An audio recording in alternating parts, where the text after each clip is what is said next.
Bismillahirrahmanirrahim. Alhamdulillahi Rabbil Alamin. Wassalatu wassalamu ala ashrafil anbiya'i wal mursalin Nabiyyina Muhammadin sallallahu alaihi wasallam wa ala alihi wa sahbihi ajma'in. Muslimin dan muslimat yang dirahmati Allah, Assalamualaikum warahmatullahi wabarakatuh.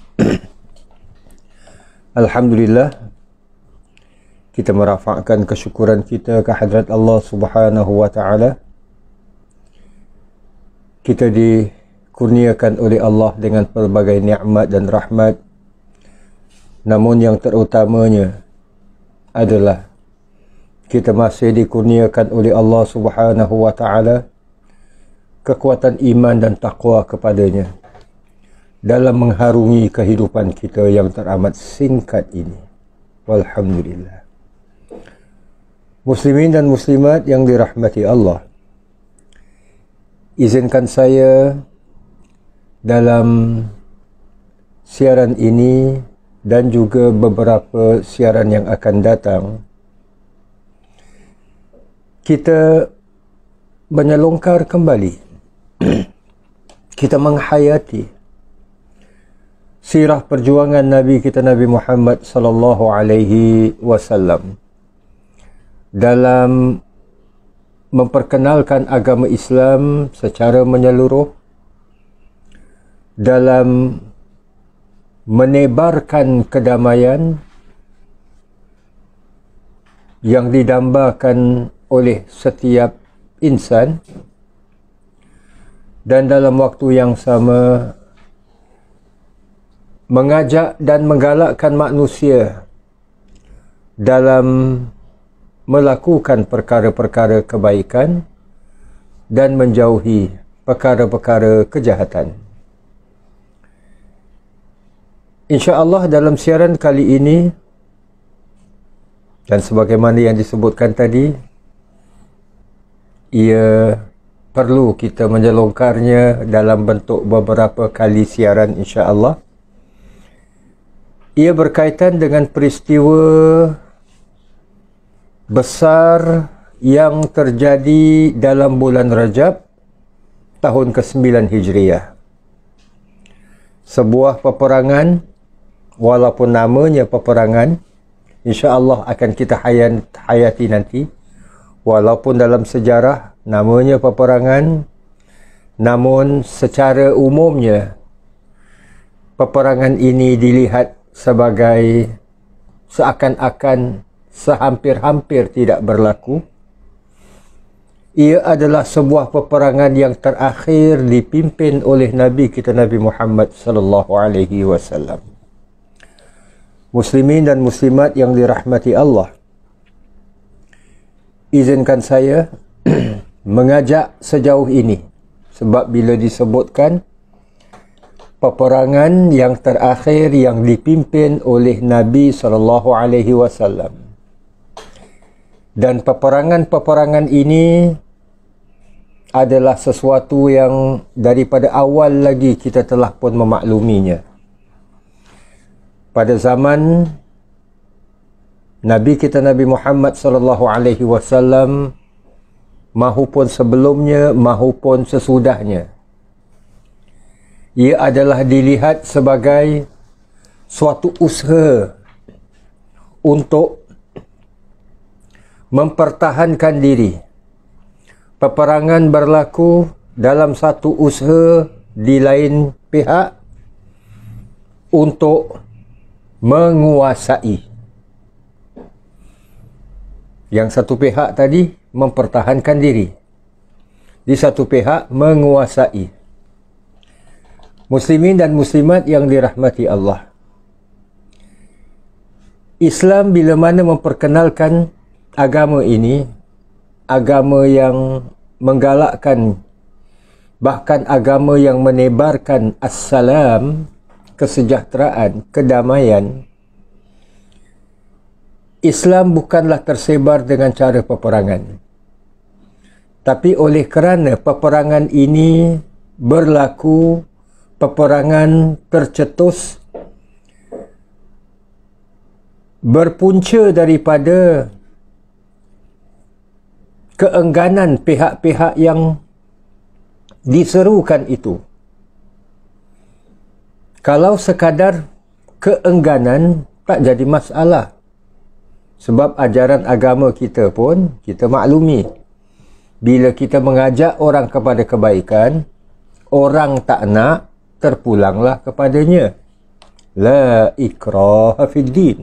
Tiada paksaan dalam agama. Namun, akhirnya, bila mana mereka ini, bila enggan, bila tak nak, mereka menolaknya dan melawannya kembali dengan cara kekerasan. Di satu pihak, bila mana nak sebarkan Islam, tak boleh kasar. Tak boleh paksa.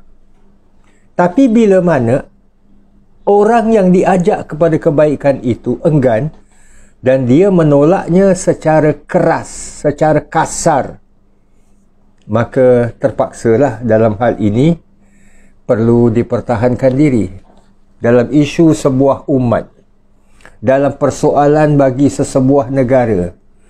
Nampaknya bila keengganan ini berlaku dan penolakan kembali dengan cara yang kasar, itulah antara punca-punca peperangan. Maka kita dapati bahawa sejak daripada hijrahnya orang-orang Islam di bawah pimpinan Rasulullah SAW di negara pertama Al-Madinah Al-Munawwarah, telah berlakunya beberapa siri peperangan yang mana sebahagian besar peperangan ini adalah berpunca daripada apa yang dilakukan, yang direncanakan oleh pihak musuh.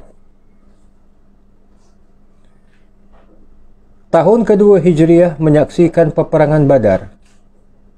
Ia berlaku di Badar, sekitar 180 km ke barat daya Al-Madinah Al-Munawwarah, berdekatan dengan daerah yang sekarang ini dikenali sebagai Yambu'.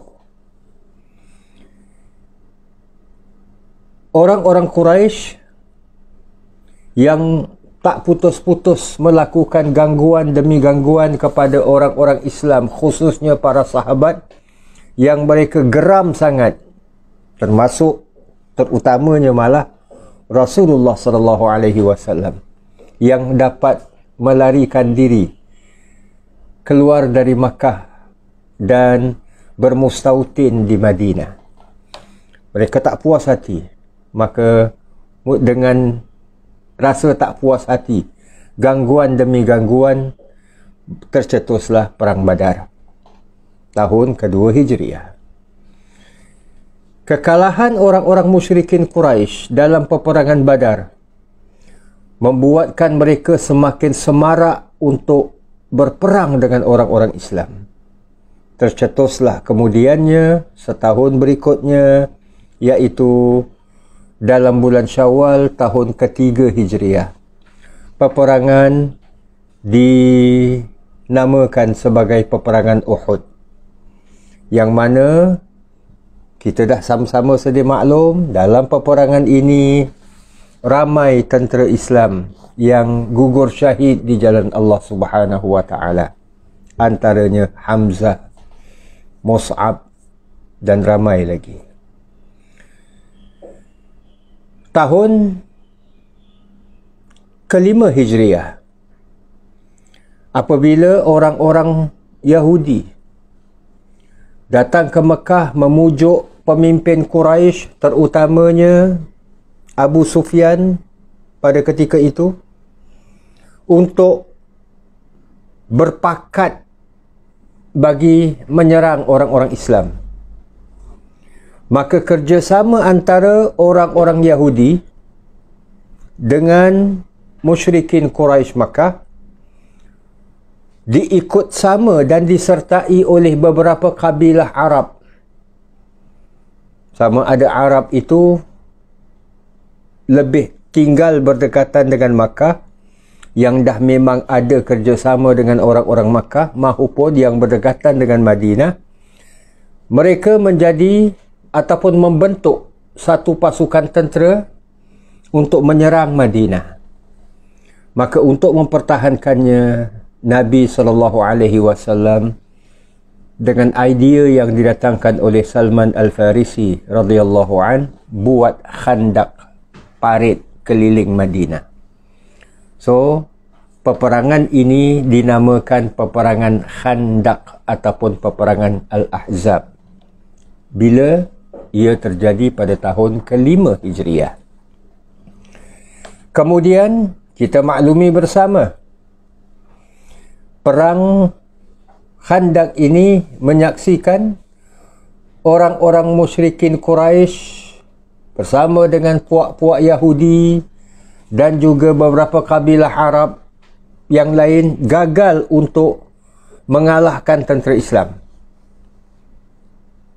Bermakna dengan erti kata yang lain, mereka kalah, mereka tewas dalam usaha mereka untuk memerangi Islam.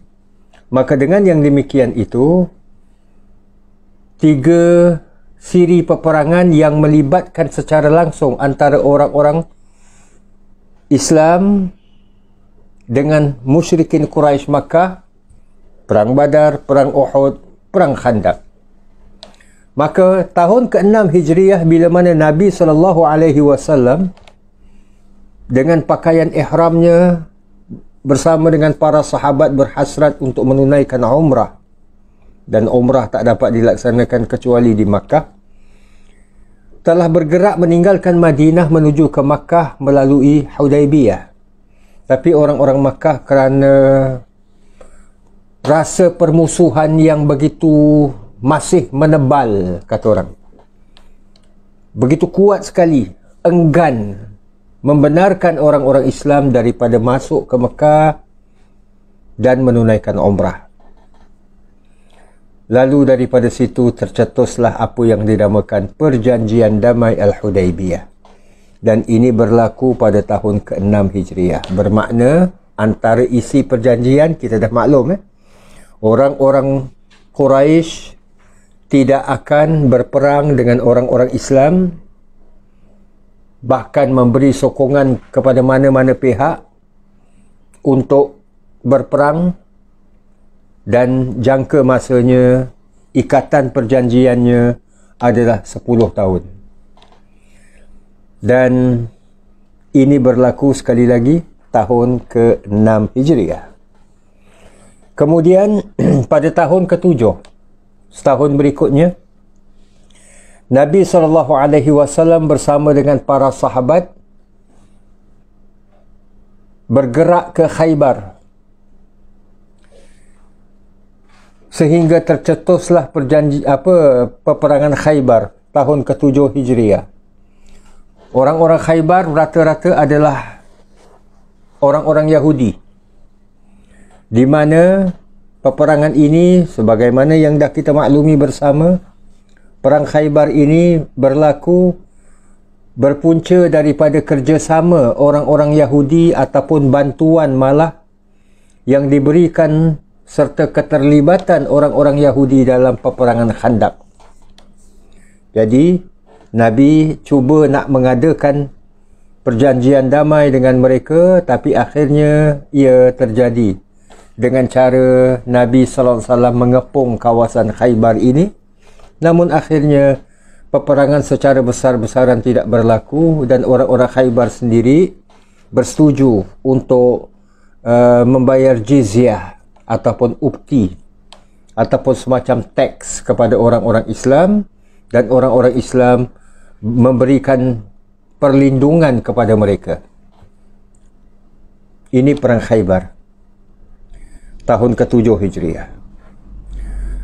Kemudian tahun ke-8, peristiwa besar apabila orang-orang musyrikin Quraisy yang 2 tahun sebelumnya, tahun ke-6, melalui perjanjian damai Al-Hudaybiyah telah melanggar MOU ataupun perjanjian yang dicapai itu. Mereka memberi sokongan kepada Bani Bakar untuk berperang dengan jirannya. Maka dengan yang demikian mereka telah ibarat kata membatalkan perjanjian damai itu. Dan daripada situlah Nabi bergerak meninggalkan Madinah menuju ke Makkah dengan mengenakan pakaian perang pada kali ini dan kepung Makkah.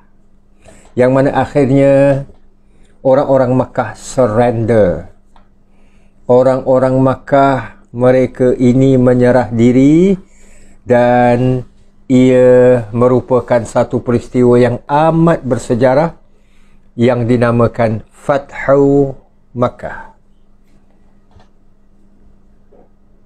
Yang terjadi di penghujung Syawal, di penghujung Ramadan dan dah masuk pun Syawal, Nabi tahun ke-8 Hijriah ini berlakulah Fathu Makkah. Kita menyaksikan daripada sejarah ini orang-orang Makkah meninggalkan penyembahan berhala. Totally mereka ini boleh dikatakan masuk Islam dan ini boleh diibaratkan ataupun diistilahkan sebagai Makkah menjadi negara Islam yang kedua selepas Madinah. Tahun ke-8 Hijriah. Tahun yang sama, malah sejurus selepas berlakunya Fathu Makkah, oleh kerana orang-orang Hawazin, penduduk Taif, rasa tak puas hati dengan kekalahan orang-orang Quraisy, pencapaian orang-orang Islam. Mereka berusaha untuk berperang dengan orang-orang Islam. Maka tercetuslah apa yang dinamakan peperangan Hunain dan diikuti pula dengan peperangan Taif. Dengan peperangan Hunain dan Taif ini boleh dikatakan sebagai kemegahan orang-orang Arab seluruhnya telah pun dapat dilenturkan oleh orang-orang Islam di bawah pimpinan Nabi kita Rasulullah sallallahu alaihi wasallam. Maka dengan yang demikian, ini tahun ke-8 Hijriah.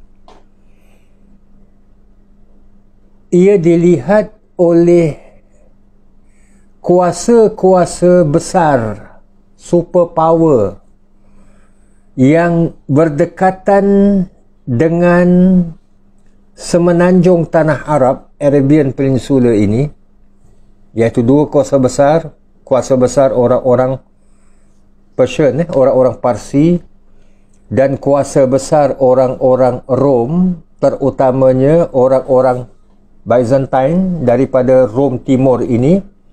Mereka nampak ia sebagai suatu kuasa seakan-akan satu superpower yang baru lahir dari semenanjung tanah Arab, iaitu kuasa besar orang-orang Arab.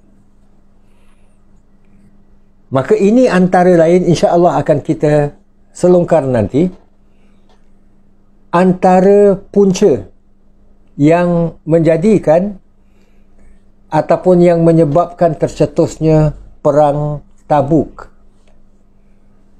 Peristiwa yang berlaku tahun ke-9 Hijriah, peperangan yang dipimpin sendiri oleh Rasulullah sallallahu alaihi wasallam, malah ia merupakan pasukan tentera yang terakhir dipimpin oleh Nabi sallallahu alaihi wasallam.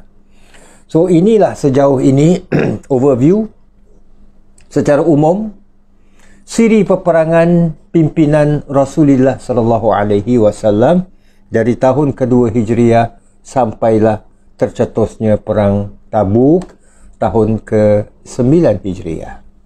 Memang kalau nak disenaraikan semuanya perang. Tapi sebagaimana yang kita maklumi bersama, bila mana jalan perdamaian tak dapat diperkenalkan, jalan keamanan tidak dapat tercapai, malah pihak musuh inginkan sangat peperangan, ia terpaksalah tentera muslimin di bawah pimpinan Rasulullah SAW berhadapan dengan peperangan. Dan kita sedia maklum, meskipun namanya dalam lipatan sejarah dicatatkan sebagai peperangan, namun tidaklah setiap kali ianya berakhir dengan pertempuran. Dan yang disebutkan tadi, senarai yang disebutkan tadi, perang Badar, perang Uhud, perang Khandaq dan sebagainya ini hanyalah peristiwa-peristiwa besar. Hal-hal yang berkaitan dengan peperangan Bani Mustalik sebagai contoh, peperangan dengan Yahudi, penguasaan terhadap Yahudi Bani Quraizah yang kecil-kecil ni, kita tidak sentuh tadi. Sebab ianya adalah tidak melibatkan satu pasukan tentera yang besar yang perlu dipersiapkan oleh Rasulullah SAW. Nah, saya ingin mengajak muslimin dan muslimat yang dirahmati Allah, kita masuk pula ke sejarah Perang Tabuk. InsyaAllah mana yang sempat dalam siaran ini sama-sama kita hayatinya, mana yang tak sempat insyaAllah kita akan sambung dalam beberapa siaran yang akan datang dengan izin Allah Subhanahu wa ta'ala. Sedikit pengenalan tentang Tabuk dan Perang Tabuk ini, sebab-sebab terjadi dan sebagainya. Tabuk ini adalah suatu kawasan, suatu daerah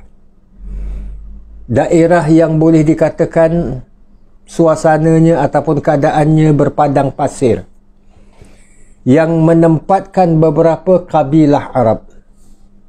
Kabilah Arab ini menganut agama Nasrani yang letaknya sekitar 600 km ke utara Madinah.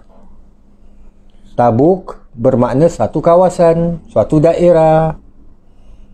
Jadi bila disebutkan perang Tabuk, kita dah sedia maklum, setiap peperangan, hampir setiap peperangan, ia disebut berdasarkan nama kawasan. Peperangan Hunain berlaku kerana kawasan ataupun berlaku di lembah Hunain.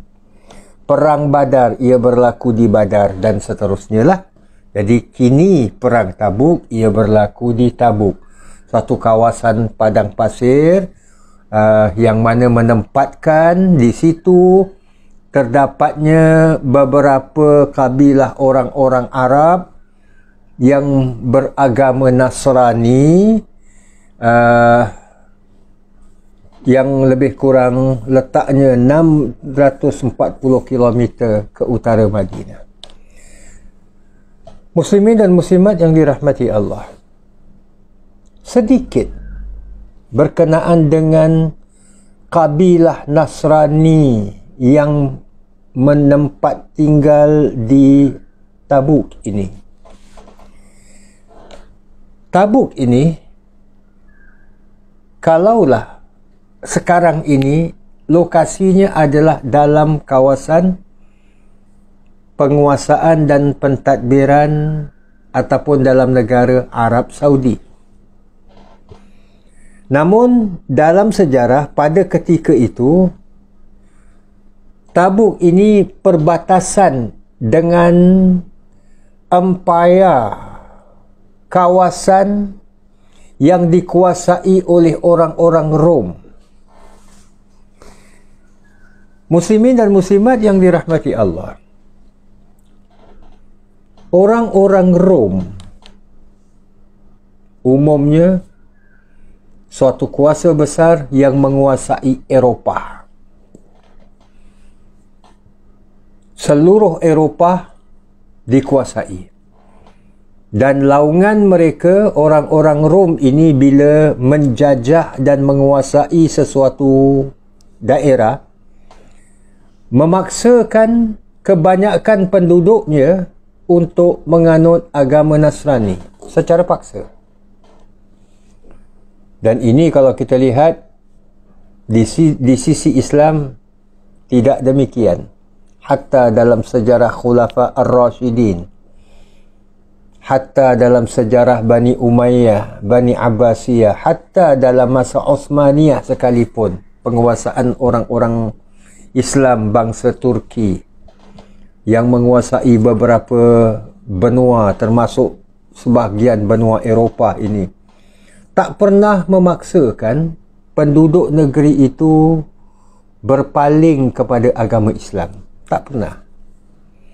Sebaliknya, orang-orang Rom menguasai kawasan-kawasan ini dan memaksakan penduduk yang dikuasai, yang dijajah itu untuk menganut agama Nasrani.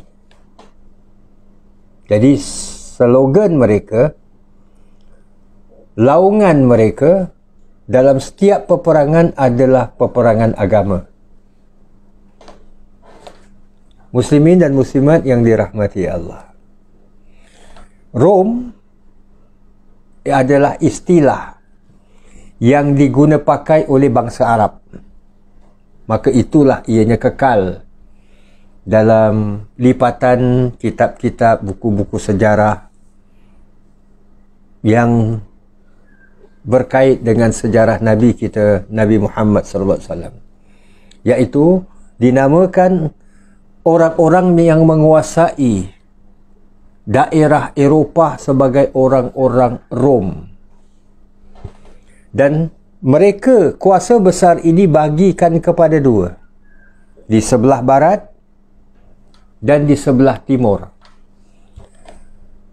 yang dinamakan kemudiannya sebagai Byzantine, yang mana bahagian timur ini mereka berpusat di Konstantinopel. Konstantinopel ini sekarang ini dinamakan Istanbul, iaitu di Turki. Dan mereka di daerah ataupun Rom Timur ini, Byzantine ini, sering berperang kerana masing-masing nak melebarkan kuasa wilayah penjajahan mereka. Mereka sering berperang dengan orang-orang Parsi yang merupakan satu lagi kuasa besar pada ketika itu, Persian Empire. Jadi kawasan-kawasan yang agak sering direbut adalah kawasan-kawasan yang berhampiran dengan Syam dalam istilah orang-orang Arab, iaitu daerah-daerah yang berdekatan dengan Syria, Jordan dan sebahagian daripada Turki sekarang ini dan sebagainya. Jadi muslimin dan muslimat yang dirahmati Allah, apa yang nak kita tunjulkan di sini adalah apabila Nabi sampai ke Tabuk, Nabi mendapati di sana terdapat orang-orang Arab yang mana mereka ini agama anutannya adalah agama Nasrani. Itu yang nak kita sebutkan. Orang-orang Arab di perbatasan empayar orang-orang Rom ini, mereka merasakan nyawa mereka sering terancam. Mereka sering diganggu.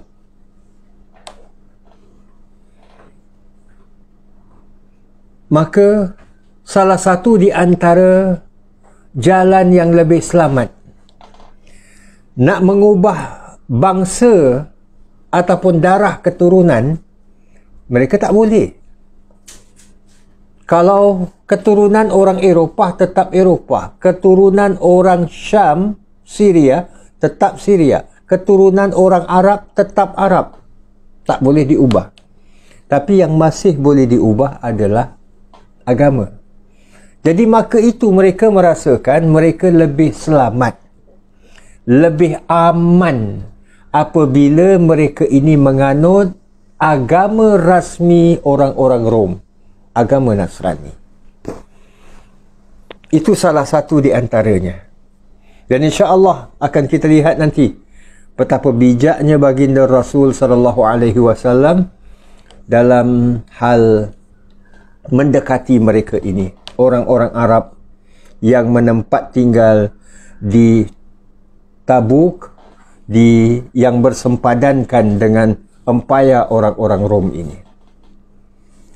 Dan perang Tabuk ini terjadi adalah apabila Rasulullah sallallahu alaihi wasallam mendapat pengkhabaran bahawa tentera Rom akan berusaha meluaskan penguasaannya untuk memasuki semenanjung tanah Arab.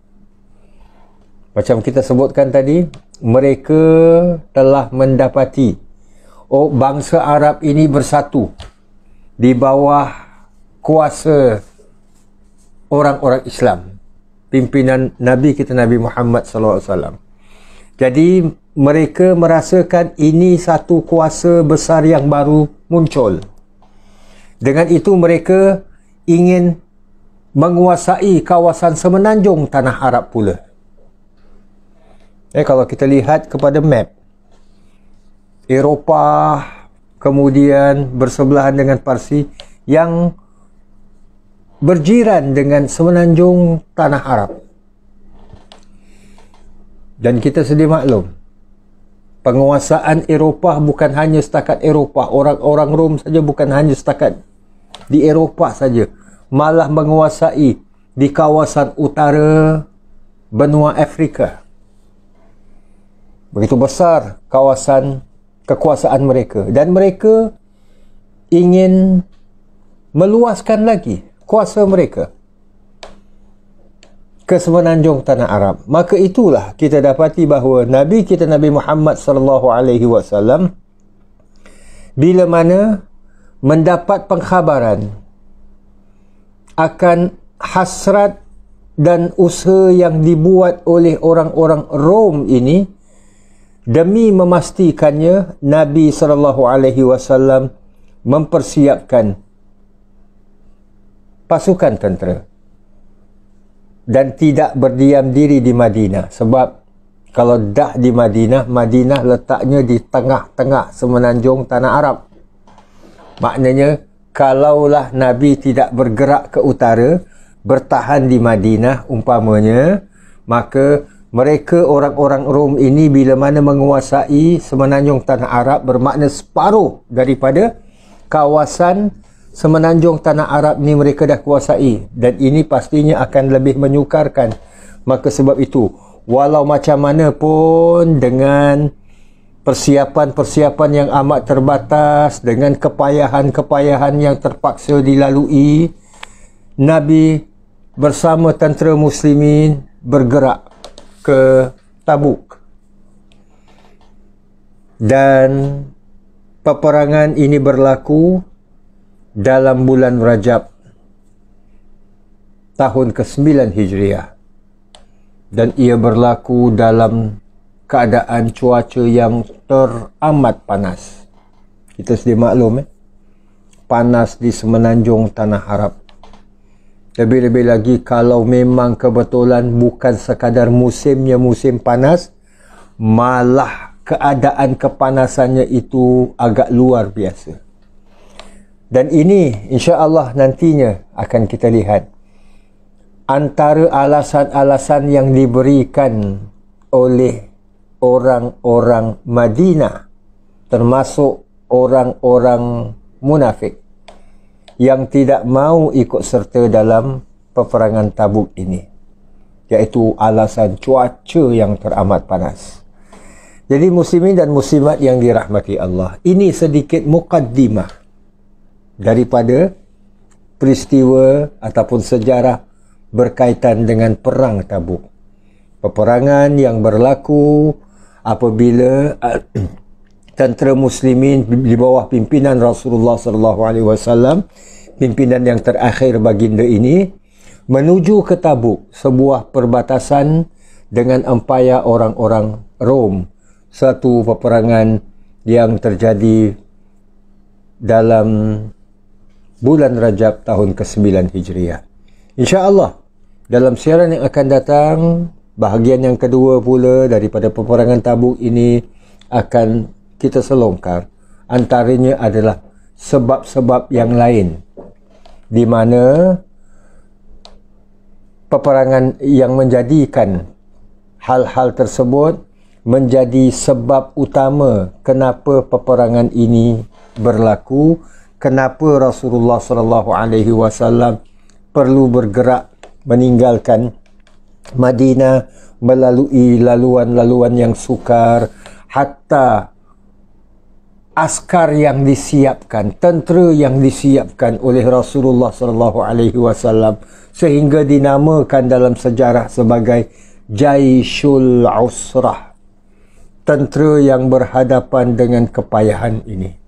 InsyaAllah akan kita selongkar dalam siaran yang akan datang dengan izin Allah Subhanahu Wa Taala. Terima kasih di atas kesudian bersama-sama kita jadikan siaran kita pada kali ini sebagai mukaddimah, pengenalan sedikit berkaitan dengan perang Tabuk dan yang terkait dengan peperangan-peperangan yang sebelumnya di bawah pimpinan Rasulullah SAW. Sekali lagi, terima kasih di atas kesudian bersama.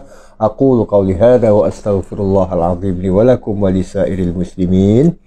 Wassalamualaikum warahmatullahi wabarakatuh.